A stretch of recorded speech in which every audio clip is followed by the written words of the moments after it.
Aleluia. Aplauda mais forte ao Senhor, por favor.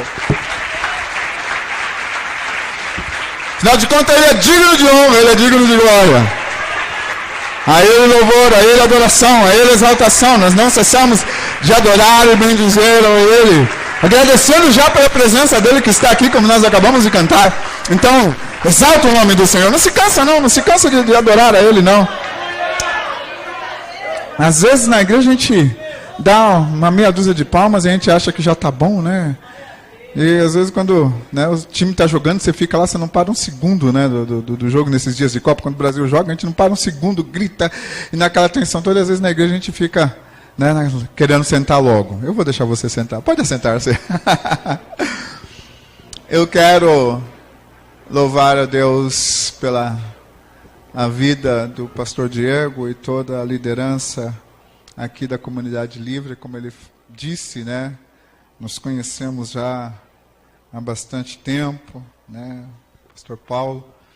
E o bom é saber da estabilidade em Cristo Jesus, né? Então, embora muitas situações, muitas lutas vivenciamos, enfrentamos, mas em meio a tudo isso, Deus sempre esteve do nosso lado, Deus sempre esteve presente. Então você pode ficar sempre tranquilo, que seja lá qual for a situação, luta, dificuldade que você está passando, pode acreditar na palavra que é lançada desse altar aqui, porque eu conheço e eu sei que Deus sempre tem algo em tempo para você e para a sua vida. Eu vou nessa noite falar, sempre quando eu venho aqui para os 6 dias, é sempre um desafio de poder ministrar, como é toda vez que a gente vai ministrar em qualquer igreja, na verdade, mesmo lá na nossa casa, né, sempre aquele desafio de falar, Deus, eu preciso saber se é por aqui mesmo que o Senhor quer que vai. E conforme, eu gosto sempre de pregar tematicamente, né? Então eu gosto sempre de aproveitar qual é o tema daquilo que está acontecendo, porque eu acredito da seguinte maneira, quando Deus dá um tema para qualquer ajuntamento, Ele tem aquilo que Ele quer dizer. Então, o meu papel é vir cooperar com aquilo que Deus está falando na casa, não trazer aquilo que Deus está falando no Novo Testamento, não trazer aquilo que Ele está falando no outro canto, mas tentar contribuir para a razão pela qual nós nos ajuntamos aqui.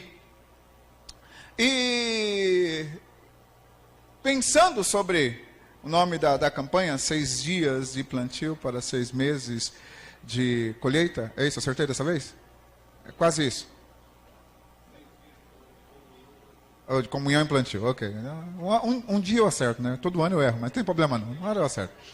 Mas a grande questão é que quando você para pensar sobre o fato de que você está orando para aquilo que você vai plantar, né, e aquilo que você vem desenvolvendo em relacionamento com Deus, em relacionamento com as pessoas, é importante que nós entendamos que Deus nos trouxe ou nos uniu aqui com um propósito. E eu posso dizer que se você quer ter uma boa colheita, você precisa fazer como todo fazendeiro apaixonado pelo que faz, que ele planta com paixão.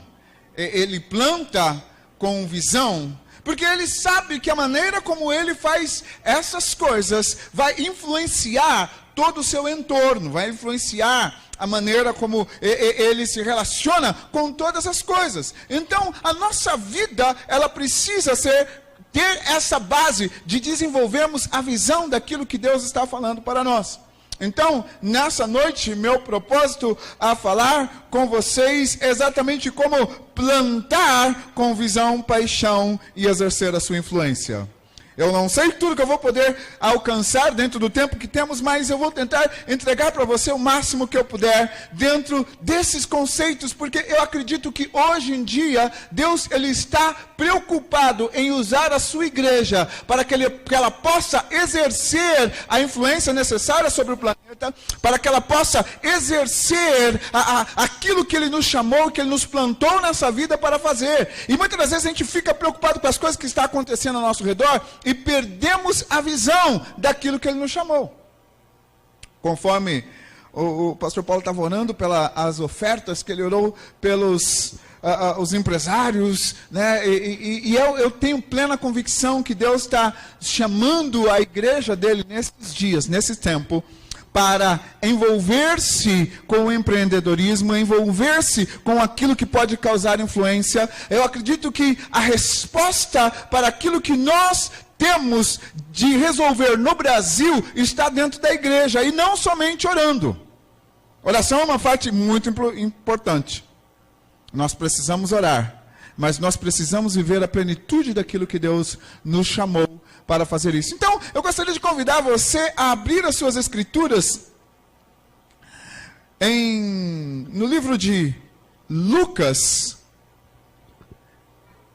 porque quando falamos sobre desenvolver a visão para aquilo que Deus nos está chamando, eu vou iniciar com uma definição, né, da palavra visão, mas primeiro eu quero ler o texto bíblico. Nós vamos ler no Evangelho de Lucas, capítulo 2, a partir do versículo 25. Então, Lucas, capítulo 2, a partir do versículo 25. E diz assim a palavra do Senhor: Havia em Jerusalém um homem chamado Simeão, que era justo, piedoso, que esperava a consolação de Israel, e o Espírito Santo estava sobre ele. Fora-lhe revelado pelo Espírito Santo que ele não morreria antes de ver o Cristo do Senhor.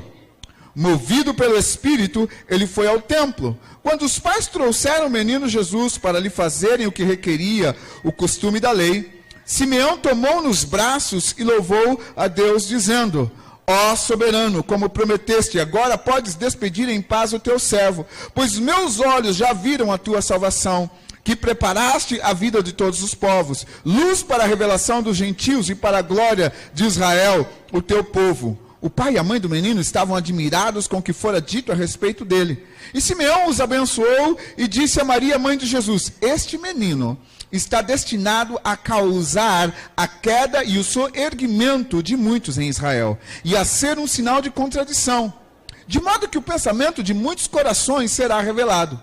Quanto a você, uma espada atravessará a sua alma. Estava ali a profetisa Ana, filha de Fanuel, da tribo de Aser. Era muito idosa, tinha vivido com seu marido 7 anos depois de se casar. E então permanecera viúva até a idade de 84 anos. Nunca deixava o templo, adorava a Deus, jejuando e orando dia e noite. Tendo chegado ali, naquele exato momento, deu graças a Deus e falava a respeito do menino a todos que esperavam a redenção de Jerusalém. Eu quero começar fazendo uma pequena definição de visão, para que a gente possa desenvolver a mesma ideia quando eu falar aqui, ou quando eu usar a expressão, a palavra visão. Quando a gente olha em alguns dicionários, nas definições do dicionário, nós temos visão ser a ação e resultado de ver. Visão é também a capacidade de ver. E uma terceira definição no Word Reference, ele diz da seguinte maneira: compreensão imediata e direta das coisas. Ter visão é ter uma compreensão direta e imediata das coisas. Então, tomando essa terceira definição como base, eu gostaria que você pudesse olhar aqui para esse texto de Lucas 2, do verso 25 até o verso 38 que nós lemos, porque eu quero aprender algumas lições com Ana e Simeão sobre o desenvolver da visão para a vida que eles tiveram, porque não adianta nós simplesmente virmos para plantar, para fazer o plantio, para desenvolver a comunhão, simplesmente pelo fator de desenvolver ou de plantar. Mas precisamos ver o que isso está ligado diretamente com aquilo que Deus tem falado. O plano de Deus para a sua vida, ele está diretamente ligado com a visão que ele estabeleceu para você. E a visão que você tem da vida precisa estar diretamente ligado com a visão que ele estabeleceu para você. E o grande problema, muitas das vezes, nosso, é que nós temos uma visão sobre a vida, enquanto Deus tem outra. E aí a gente fica na briga, pedindo e orando e lutando para ter uma coisa, quando Deus tem ideia de outra coisa para nós. E aqui, então, por mais óbvio que possa parecer, para ter visão, é primeiro preciso você ver ou ter diante dos olhos. Ainda que você não tenha diante dos olhos, você precisa ver, né? Quando você estuda hoje em dia, estudando muito sobre questão de desenvolvimento pessoal, você vê as pessoas sempre falando sobre visão, mesmo pessoal secularmente, ele fala que você precisa ter uma visão da vida, que você precisa ver mesmo sem ver, e isso é a definição da fé, da palavra de Deus, porque a definição da palavra, ela expressa exatamente isso, que a fé é o firme fundamento das coisas que você não vê, daquilo que você espera, ou seja, você não precisa o milagre chegar, para poder saber que ele vem. Você precisa ter uma palavra de Deus a respeito daquilo que ele falou e ter a certeza que vai vir. E aí, como eu falei, muitas das vezes nós andamos sempre nessa, como é que eu posso dizer? Andamos sempre nesse contraditório, né? Porque a gente fala, olha, eu preciso ter visão, e aí quando você não vê alguma coisa acontecendo, quando você olha, você não vê nada, parece que não está acontecendo nada, aí logo desespera e a gente sai caçando tudo quanto é jeito para arrumar uma resposta, ao invés de prestar atenção naquilo que ele falou. A palavra nos diz aqui que o Espírito Santo havia dado uma palavra para Simeão, ele falou, olha, você não vai morrer até você ver a salvação de Israel. Simeão não ouviu Jesus pregar. Simeão não viu Jesus fazer milagre. Simeão não viu Jesus multiplicar os pães. Simeão não viu Jesus ressuscitar Lázaro. Simeão não viu Jesus ressuscitar o filho da viúva. Mas quando Simeão viu a primeira vez que Jesus saiu em público, que ele passaram os 8 dias, né? Se você pegar o texto anterior, você vai ver que haviam passado os 8 dias da purificação, depois que Jesus nasceu. Então, explicando rapidamente como é que funcionava. Em Israel funcionava assim, depois da criança nascer, existia o período da purificação.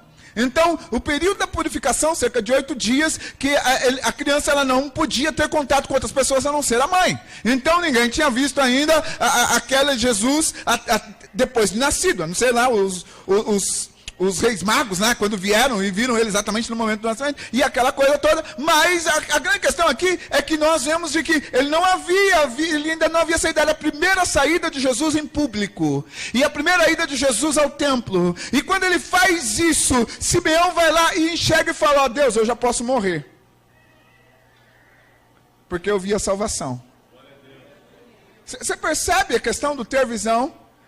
Que muitas das vezes você já talvez deve ter falado assim, olha, eu só vou contar aquela bênção, pastor, quando tiver na mão, quando tiver concluído, porque eu não quero que o diabo intromete no meio. Já viu assim? Né? Já falou isso também, né? Eu sei. Né? A gente vive falando essas coisas. Mas essa é uma das maneiras, eu acredito isso, que essa é uma das maneiras que o inimigo tem para fazer a gente ficar na dúvida daquilo que Deus está fazendo. Porque se Deus disse que vai fazer o seu milagre, quando você não sabe o que Deus falou, é uma coisa, eu preciso esperar acontecer para ver, porque Deus não me falou nada. Mas agora, quando Deus te falou, o que eu preciso fazer é simplesmente saber que vai ter. Quando Deus mandou você planta sabendo que vai dar fruto, porque Ele mandou plantar. Não interessa se está em seca, não interessa se está em crise, Deus disse, e se Ele disse, assim o é. Paulo, ele coloca da seguinte maneira, quando ele escreve aos Filipenses, ele fala, olha, não andeis ansiosos por coisa alguma, mas seja tudo conhecido diante de Deus com ações de graça. Suas petições conhecidas diante de Deus, então, petição é aquilo que você está pedindo, precisa ser conhecido diante de Deus com ações de graça. Em outras palavras, você agradece mesmo antes que você recebeu, porque você acabou de pedir. E essa é a maneira de que nós precisamos, muitas das vezes, plantar. Então, Simeão, ele nos dá exatamente o entendimento sobre isso, de que não é preciso você ter diante dos olhos para ter uma visão, mas o que você precisa é ter uma informação que promova o enxergar. Então o que nós precisamos desenvolver é isso. E como é que você desenvolve então visão? Primeira coisa, é preciso ter um anseio, é preciso ter algo por que esperar. É isso que Simeão nos diz aqui no verso 25, porque olha, havia em Jerusalém um homem chamado Simeão, que era justo e piedoso, e que esperava a consolação de Israel, e o Espírito Santo estava sobre ele. Ele estava no anseio, ele esperava a consolação de Israel. Simeão, ele vivia de modo justo. Viver de modo justo significa viver de acordo com a justiça de Deus. E nós somos chamados para viver de acordo com a justiça de Deus. Romanos capítulo 5, versículo 1, diz que nós somos justificados pela fé e temos paz com Deus. Então, como cristão, para você plantar, você precisa começar a viver de modo justo. Isso quer dizer, o jeitinho brasileiro não vira. Precisamos viver de modo justo. Viver alinhado com aquilo que é correto. Então, quando nós entendemos que temos que ter aquilo que esperar, nós aprendemos que para você ter o anseio de alguma coisa ou esperar de alguma coisa, primeiro a sua vida precisa estar alinhado com aquilo que a palavra de Deus diz. E então, irmãos, quando nós começamos a viver de modo justo, nós aprendemos uma segunda coisa: só é possível viver de modo justo se estivermos na dependência do Espírito Santo. Porque aqui ele diz, olha, o Espírito Santo estava sobre ele. Se você prestar atenção, verso 25, verso 26, verso 27, faz uma referência ao Espírito Santo. Primeiro ele diz, olha, verso 25, o Espírito Santo estava sobre ele. Verso 26, o Espírito Santo revelou para ele. Verso 27, movido pelo Espírito Santo. A nossa vida precisa estar baseada nesse relacionamento com o Espírito Santo, e ter movido pelo Espírito Santo, estar relacionado com Ele, não significa simplesmente, como bons pentecostais que somos, simplesmente saltar e chorar e abrir os braços na hora da adoração e cantar ou cair de joelho no momento da oração ou falar em línguas. Não, ser movido pelo Espírito Santo é estar com a sua vida alinhada com a voz daquilo que Ele está dizendo. O Espírito Santo estava sobre ele. O Espírito Santo revelou que ele não morreria antes de ver o Cristo Senhor. E aí a minha pergunta para nós é: o que foi que o Espírito Santo revelou para você a respeito da sua vida? Para Simeão, ele falou: Simeão, você não vai morrer até que você veja a salvação de Israel. E para você, o que é que ele disse? Qual é a revelação que o Espírito te deu para que você tenha o que ansiar, tenha o que esperar, tenha aquilo que você pode, venha a aprovação que vier, você fala: opa, o Espírito Santo disse tal coisa para mim. Talvez o Espírito Santo falou alguma coisa para você, vem lá o seu chefe e fala: olha, você vai ser mandado embora. Em vez de você arrancar o cabelo, em vez de você ficar desesperado, você fica tranquilo, porque se ele falou que ele ia estar com você, e ele ia fazer aquilo que você precisa de dinheiro, ele vai arrumar um jeito do dinheiro chegar no seu bolso, mesmo que o homem queira te mandar embora. Se ele precisar remover quem é que ele tem que remover para que você fique, ele faz isso. Mas se ele precisar te tirar de lá, você de estar no Espírito Santo. Mas uma segunda coisa, a justiça, como eu já falei, ela vem pela fé. Porque, como eu já falei, ter fé é ter visão daquilo que não está visível.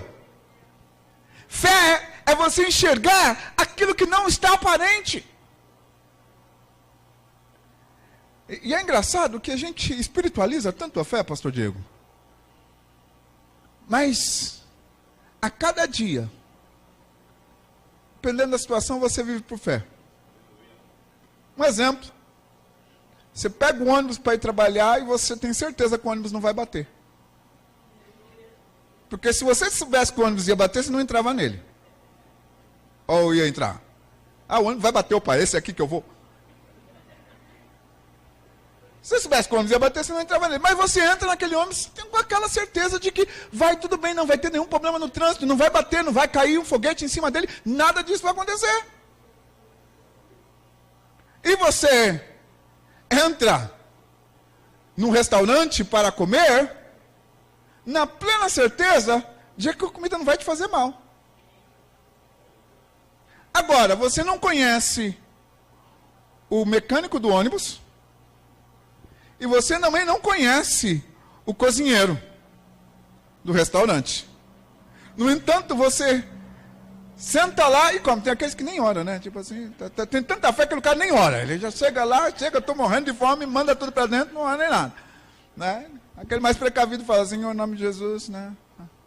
Faça bal, faça amém, em nome de Jesus, amém. E aí, vai que vai. Mas nós nos movemos por fé, muitas das vezes. E a fé te faz ver isso. Agora, quando falamos em fé em Deus, não sei porquê, mas a gente quer ver determinadas coisas da parte de Deus. A gente quer sentir um arrepio no braço. A gente quer ver, de repente, o profeta bater o pé e vir na sua direção. Qualquer coisa, a gente quer ver um sinalzinho. Opa, é Deus que está na história, aí eu vou acreditar se for. Mas o que você precisa é ter uma palavra dele, porque a fé, ela vem pelo ouvir, e o ouvir vem pela palavra. Então toda vez que você ouve o que a palavra de Deus está dizendo, durante esses 6 dias, o que Deus está fazendo aqui é instilando visão em você. Ele está instilando visão. Por quê? Porque quando você recebe a palavra que está sendo pregada e você começa a tomar conta e saber, opa, Deus, Ele pode não falar exatamente a sua situação ou falar exatamente daquilo que está passando, mas observe os princípios da palavra, porque nos princípios da palavra você desenvolve a visão daquilo que Ele está dizendo. Às vezes acontece como Paulo falou, de Deus falando, não, você vai ser tal coisa. Não, Deus, você está brincando, né? Não, mas é. E Deus faz. Mas outras vezes, Deus ele fala, o princípio é esse. E aí o que eu preciso fazer é pegar o princípio de Deus e aplicar. A fé, ela vai fazer com que você se alegre na esperança, mas também na tribulação. Porque quando você passa por tribulação e você tem fé, você não desanima. João 16:31, ele diz da seguinte maneira: no mundo tereis aflições, mas tenha de bom ânimo, eu venci. Então, se ele venceu, você está tribulado. Irmão, se você está atribulado, em vez de ficar se lamentando, procurando profeta para tudo quanto é lado para orar por você, indo para tudo quanto é campanha para alguém orar por você, chegar lá e ficar com aquele olhar de desespero, quando alguém fala que abre um versículo bíblico, você já vai falar isso, fala Deus, fala comigo, né, aquela história, você tem que ter o anseio dele de te falar assim, mas se você está atribulado, em vez de você ficar desesperado, o que você precisa ficar é tranquilo, porque a promessa dele é fiel. E ele vai fazer. Romanos 4,17 fala que Abraão, ele creu contra a esperança. Ele não levou em conta, ele está com o seu corpo já velho, a idade avançada da sua esposa, não levou em conta o fator de durante toda a vida fértil de Sara, ela ter sido estéril, mas Deus fez uma promessa e ele sabia que Deus era fiel para cumprir. Então todas as coisas podem contribuir contrário àquilo que você está plantando. Mas se você está plantando debaixo da direção de Deus, não esquenta a cabeça. Porque vai germinar de acordo com o que Deus está dizendo. Vai fluir de acordo com aquilo que Ele está nos falando. Então, quando nós entendemos isso, você começa a estar alegrando-se, mesmo quando você está em meio à aflição, até porque a palavra de Deus diz que nós teremos aflição. Tem gente que acha que porque está na igreja, porque aceitou Jesus, acabou o problema, acabou a aflição. Tem alguns doidos que meio que pregam isso, mas quando você lê a Bíblia, você vai saber de que, peraí, a aflição é parte do processo, porque no meio da aflição, Ele está nos ensinando. Coríntios 10, 13 nos diz exatamente isso. Que Deus não vos dá aprovação além daquilo que você possa suportar. Mas no meio da provação, no meio da tentação, Ele te dá o escape. Se Ele te dá o escape, você tem que ficar tranquilo, né? No meio dessa luta que você está passando, é simplesmente Ele te ensinando a perseverar nessa adversidade e a vencer, além de tudo e qualquer coisa que possa estar te envolvendo. Precisamos perseverar. A perseverança, ela é um caráter aprovado. Eu quero ler um texto das Escrituras que está em Hebreus, capítulo 10, versículo 35. Ele diz o seguinte: por isso não abram mão da confiança que vocês têm, ela será ricamente recompensada. Vocês precisam perseverar, de modo que quando tiverem feito a vontade de Deus, recebam o que Ele prometeu, pois em breve, muito em breve, aquele que vem virá e não demorará, mas o meu justo viverá pela fé, e se retroceder, não me agradarei dele. Nós, porém, não somos dos que retrocedem e são destruídos, mas dos que creem e são salvos. Nós precisamos perseverar. A perseverança, ela vem para resultado de um caráter que foi testado, que foi provado, que passou a tribulação, mas conseguiu vencer. Na palavra original aqui, ele quer dizer o seguinte: o processo ou resultado de algo que é testado. Muita gente quer passar pela vida sem ser testado, sem ser provado. Mas esses dias que faltou gasolina, talvez você deve ter tentado ir comprar, né, gasolina com o galão.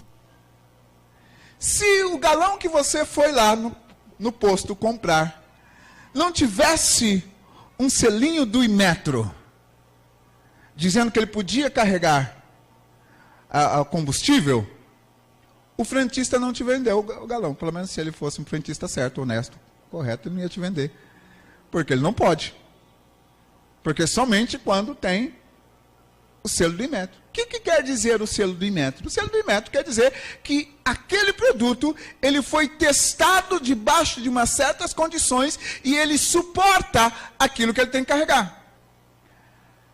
Eu uso isso como exemplo para a nossa vida. Se você não tiver esse selo de atestamento, da aprovação, quando vier a verdadeira luta, você não consegue resistir. E a prova na sua vida não é peso ou castigo de Deus, mas é simplesmente a maneira de nós sermos testados, porque diz a palavra lá em Efésios que é o seguinte, que nós somos selados com o Espírito Santo da promessa. Então quando você recebe o Espírito Santo, é o selo de Deus de que você consegue vivenciar todas essas coisas, porque lá em Romanos capítulo 8, ele diz da seguinte maneira, de que o mesmo Espírito que ressuscitou Jesus dentre os mortos, ele vivifica os nossos corpos mortais. Então você tem essa certeza e testifica com o teu Espírito que somos filhos de Deus, nós somos provados, e a genuinidade da nossa fé, ou o processo que leva a essa esperança, e a esperança aqui no texto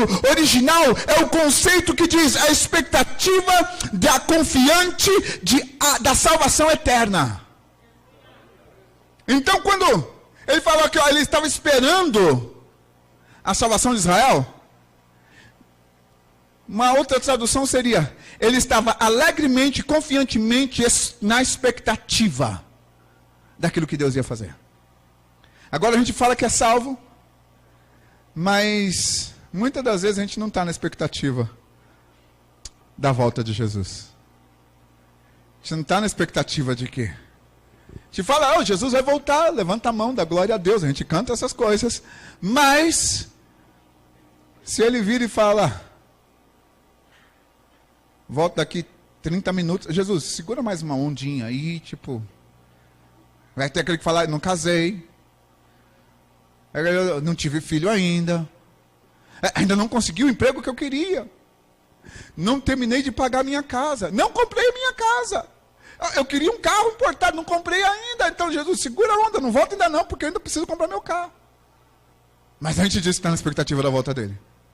E às vezes a gente fica tão focado no aqui, que a gente esquece de que viver aqui é simplesmente o preparo da comunhão para quando nós estivermos com Ele. Porque quando nós estivermos com Ele, não interessa, você não precisa de carro, você não precisa de casa, não precisa de nada, porque Ele vai prover. Mas eu preciso estar na expectativa. Isso quer dizer esperar com confiança e certeza. E a esperança não nos decepciona, porque o Espírito Santo está em nós. E aí quando você olha novamente para o texto do verso 25, ele diz, e o Espírito Santo estava sobre ele.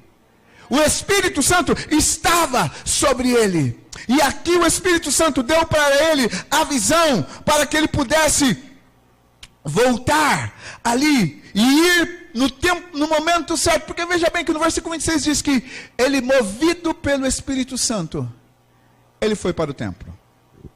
Agora vamos olhar e pensar uma coisa. O texto bíblico diz que o Espírito Santo revelou para ele que ele não morreria até ver o Cristo do Senhor. E aí, verso 27, ele fala, movido pelo Espírito Santo, ele foi ao templo.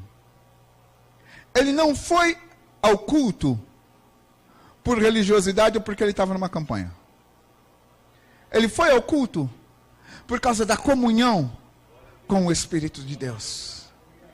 Quando nós viemos ao culto, eu sei que como membros de igreja, a gente tem o hábito, e você vem, tem campanha, você vai vir durante uma semana em janeiro, uma semana em julho, você vai vir, porque tem o processo. Outras campanhas que acontecem, a gente vem, você vem o culto na quarta-feira, você vem o culto no domingo pela manhã, ou no domingo à noite, nós normalmente vimos nesses períodos, mas o que o texto bíblico nos mostra também, de que é necessário ser movido pelo Espírito de Deus, e eu só posso ser movido pelo Espírito de Deus na minha casa, se eu tiver comunhão com Ele lá. E tem muita gente que só experimenta, pastor Diego, a comunhão com o Espírito Santo aqui, na hora que está sentadinho aqui na cadeira da igreja, ou no banco da igreja, como é o meu caso lá.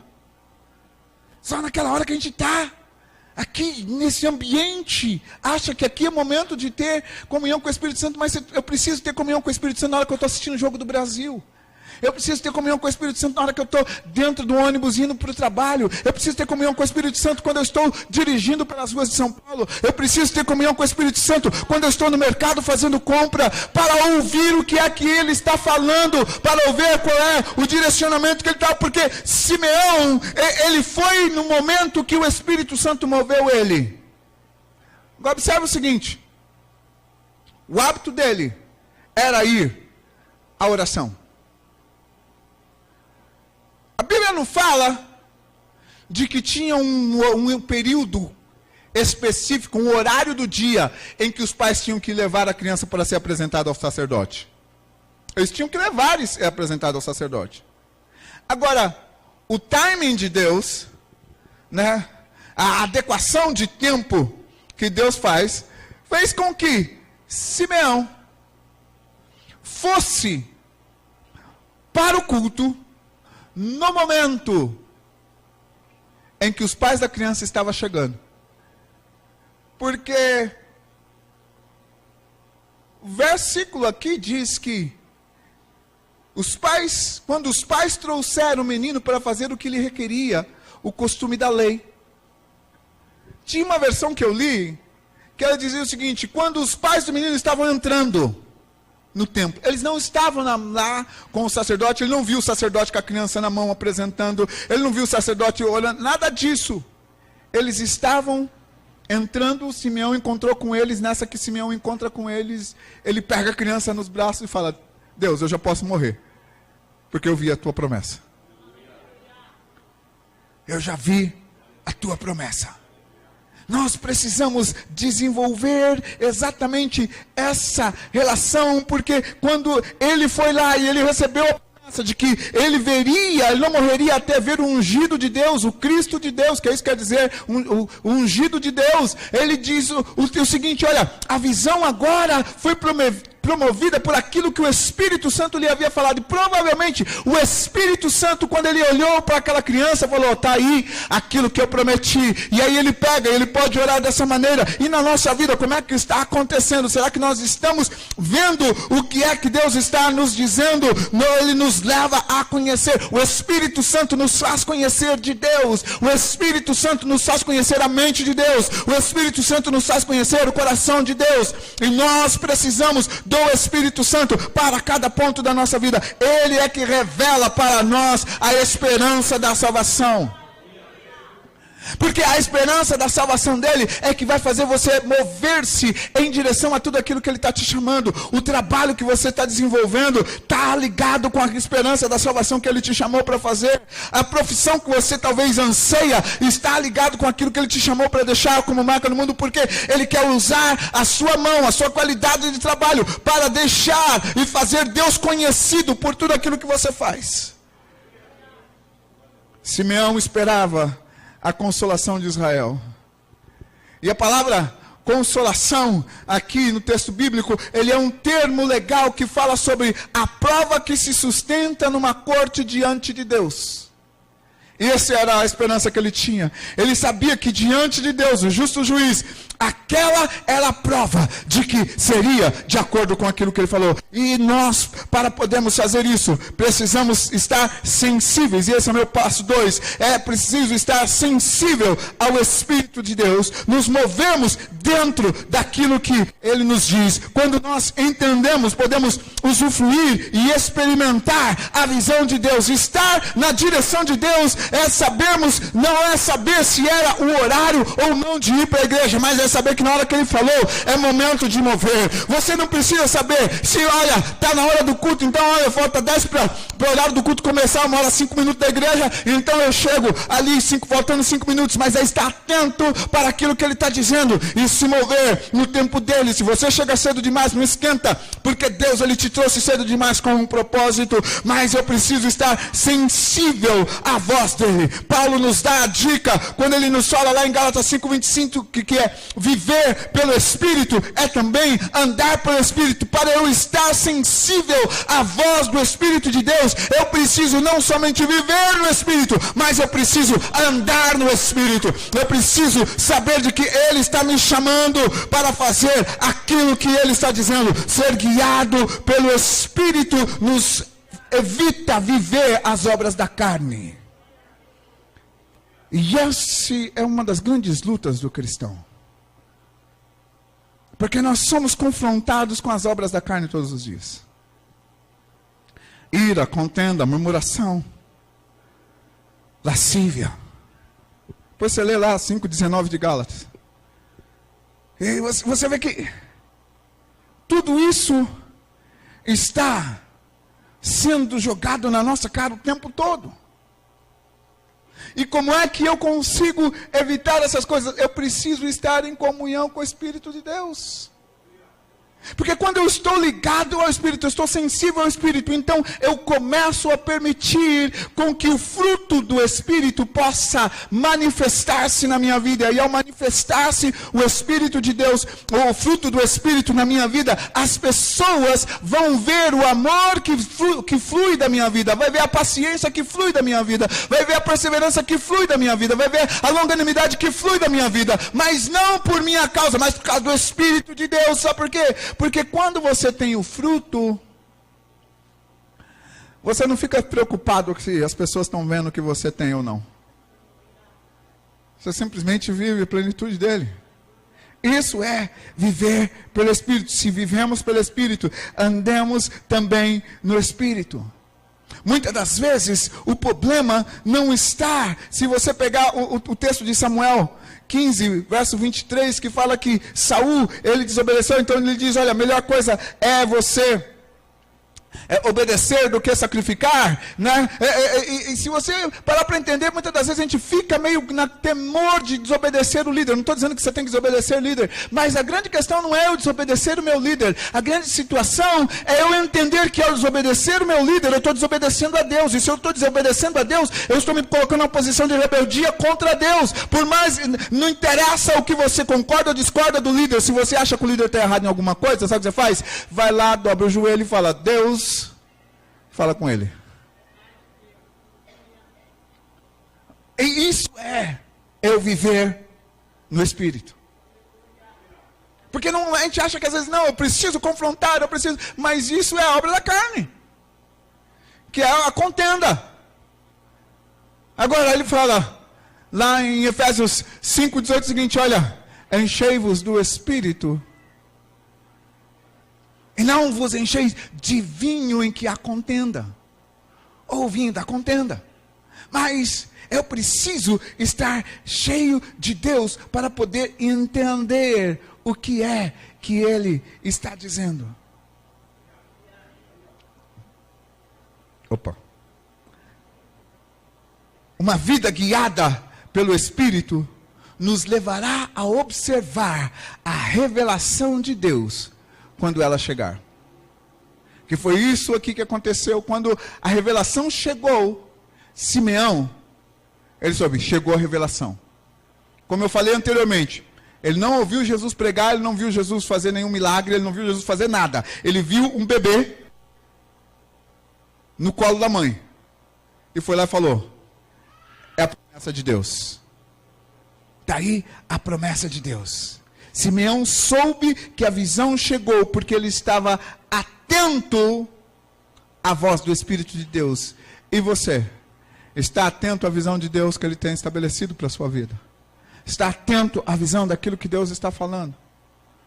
Porque muitas das vezes a gente não presta atenção no Espírito Santo e fica batendo cabeça para lá e para cá, não atentando àquilo que Ele está dizendo. E como ponto final que eu quero falar sobre Ana, a profetisa. Verso 36 ao verso 38, ele diz que estava ali Ana, a profetisa. Então, no terceiro ponto, além de você estar sensível à voz de Deus, além de você ter o que ansiar, você precisa ser perseverante na espera.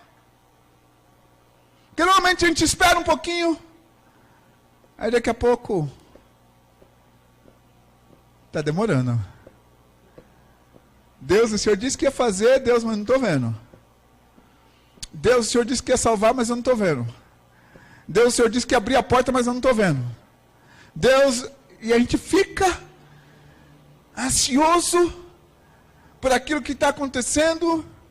A gente olha a nossa situação e fala: não, não é possível. Aí a gente banca Sara, porque vai lá, olha, Deus falou que vai ter um filho, então eu sou estéril, não tem jeito, pega a minha serva, porque aí com ela você pode ter o filho, tenta dar um jeitinho na situação daquilo, na promessa que Deus fez, e Deus havia falado: não, é da mulher com que você tem, Abraão, que vai ser. E aí depois vocês conhecem toda a confusão que a gente vive até hoje no mundo por causa dessa escolha de Sara, e muitas das vezes a nossa vida fica na mesma luta, porque a gente tenta viver além daquilo que Deus falou para a gente viver, porque a gente não tem paciência para esperar.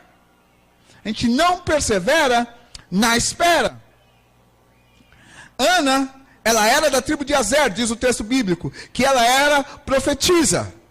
E da tribo de Azer, ela, lá no Antigo Testamento, era aquela que carregava a mobília do templo. Depois, na época de Davi, ela fazia parte daqueles que profetizavam com os instrumentos, que profetizavam com música também. E aí, quando nós olhamos aqui para as Escrituras, diz que ela era profetisa, ou seja, alguém que ouve e fala aquilo que ouve Deus falar. Então, ser profeta de Deus é eu ouvir Deus e poder falar de acordo com Deus. Falar os oráculos de Deus. Então, quando você ouve aquilo que Deus está dizendo, você sabe aquilo que Deus está estabelecendo nos tempos, que essa é uma característica do profeta. Ele sabia os tempos que Deus havia estabelecido, que ia acontecer. E aqui, o texto diz que Ana, ela ouviu a oração de Simeão. E ela saiu falando para todo mundo que esperou, olha, o menino já veio. A esperança já veio. Fala de acordo com o que Deus fala.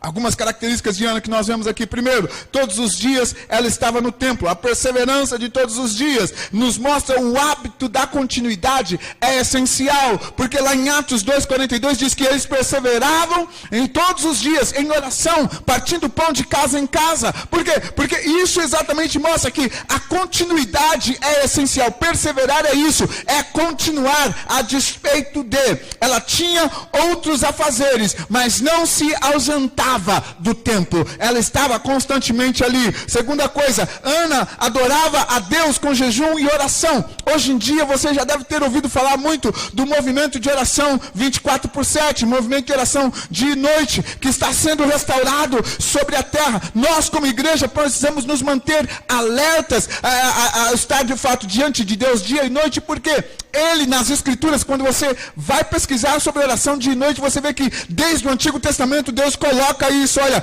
dia e noite vai arder o fogo no altar. Então Deus, Ele tem interesse nesse tempo que Ele está restaurando isso sobre a igreja. Nós precisamos estar nos alinhando com o relógio de Deus, e era isso que Ana estava fazendo, orando dia e noite para a restauração, né, de Israel. E nós temos que estar orando dia e noite para a volta de Jesus, porque sabemos que é isso que vai preceder a volta dele. Terceira coisa, Ana estava na presença de Deus, não somente com jejum, mas ela estava dia e noite. No texto bíblico fala que ela ficou casada 7 anos com seu marido e ficou viúva. Se partimos da premissa, por exemplo, de que ela havia se casado talvez nas faixas dos 15 ou 16, que era costume naquela época, ficou casada 7 anos, ela deve ter ficado casada até os 22. E dos 22 aos 84, ela ficou ouvindo Deus e falando de Deus, guardando a promessa de Deus. Isso é perseverar naquilo que Ele havia falado. Isso é perseverar no chamado dEle. A visão que mantemos precisa incluir o querigma de Deus, e esse é meu quarto ponto. Uma vez que ela viu o Senhor, ela falava dele a todos que esperavam redenção em Jerusalém. Se você recebeu promessa de Deus, fala de Jesus onde quer que você vá, porque a visão que nós recebemos de Deus, ela vai incluir o querigma. A bênção de Deus sobre a sua colheita, ela precisa incluir o querigma, porque essa é a razão de Deus nos abençoar, para fazer a glória dele ser conhecida, porque o texto bíblico nos diz lá no profeta da seguinte maneira: quando a terra se encher da glória do Senhor, como as águas cobrem o mar. Isso quer dizer, quando nós fizermos a glória dele sendo conhecida, a maneira de fazermos a glória dele ser conhecida é exatamente espalhar o evangelho, como foi dito aqui, através do culto que acontece aqui, em todas as partes do mundo, existe alguém conectado nessa hora, ouvindo essa palavra. Então precisamos entender que temos que ter a expectativa da chegada do reino do Messias. Em Mateus 24:14, Jesus ele fala da seguinte maneira, que o evangelho do reino vai ser pregado até os confins, e então virá o fim. Eu não posso esperar a vinda de Jesus se eu não estou pregando. Eu preciso fazê-lo conhecido. E fazê-lo conhecido, talvez você vai me falar, mas pastor, eu não levo jeito, eu tenho vergonha de falar, eu tenho vergonha de ir por aí e falar com as pessoas, eu sou tímido demais, não é a minha personalidade e tudo mais. Você não precisa ir por aí e fazer como os evangelistas que têm uma personalidade mais extrovertida, que pode chegar e falar com qualquer um. Eu costumo falar que para quem é evangelista nato, é aquela tal pessoa que se você pergunta para ele que oração ele vai fazer, a resposta do horário casar com o fato de que Jesus está para voltar, e vai usar aquilo ali como desculpa para poder falar de Jesus. Mas esse é o cara que é evangelista, é o jeito dele. Para eu que não sou evangelista, o que eu tenho que fazer então? Simplesmente fala do que ele tem feito para você.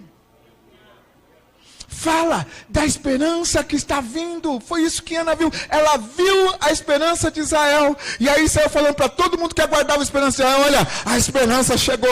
Eu não sei, o texto bíblico não fala como é que ela falou, mas diz que ela saiu falando do menino para todos os lugares, dizendo: a esperança de Israel chegou.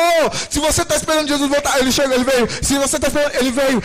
E ela saiu falando. Então o que você precisa falar: olha, se você está esperando alguma coisa de Deus, ele fez para mim. É por isso que a bênção de Deus, ela vai te acompanhar. A bênção de Deus, a bênção que Deus coloca sobre você, o fruto daquilo que você está plantando, ele vai vir, não para que você possa simplesmente chegar e falar: olha, eu recebi esse fruto, mas para que você possa chegar e fazê-lo conhecido por meio da ação que ele realizou na sua vida. Olha, isso tudo que você está vendo, foi Deus que fez.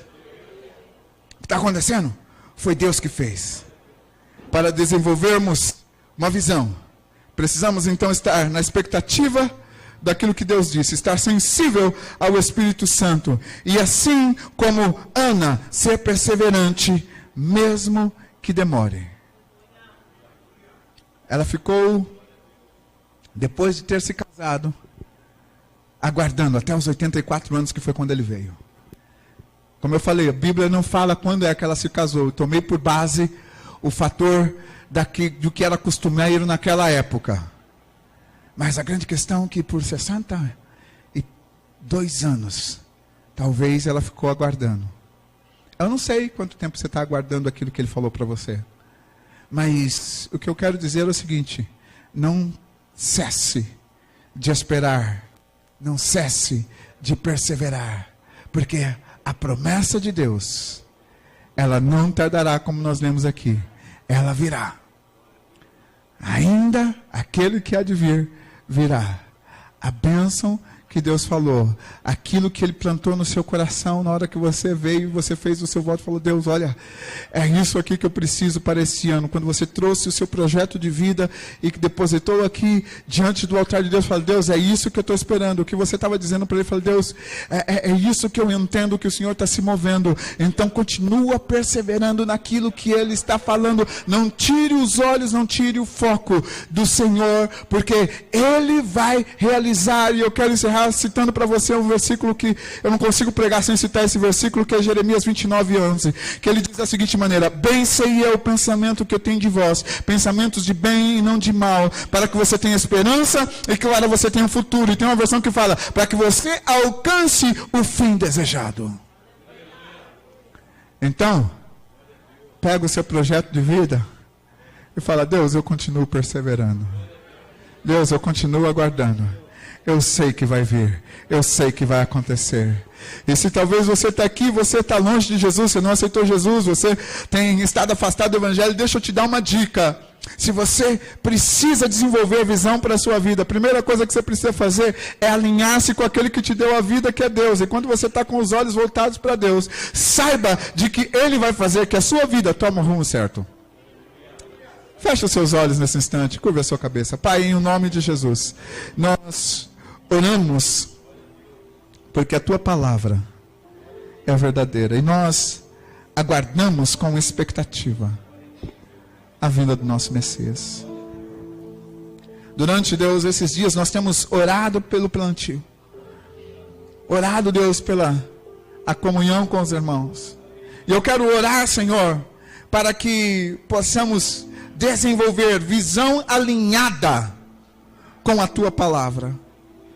Senhor, eu oro para que tudo aquilo que há de ser colhido pelos meus irmãos, tudo aquilo que há de ser colhido, Senhor, em meio aos relacionamentos que estão sendo desenvolvidos nesse lugar, Senhor, possa fazer o mundo conhecer a Tua verdade, a Tua palavra, fazer o mundo conhecer de que não existe outro, não existe nada igual do que está diante de Ti.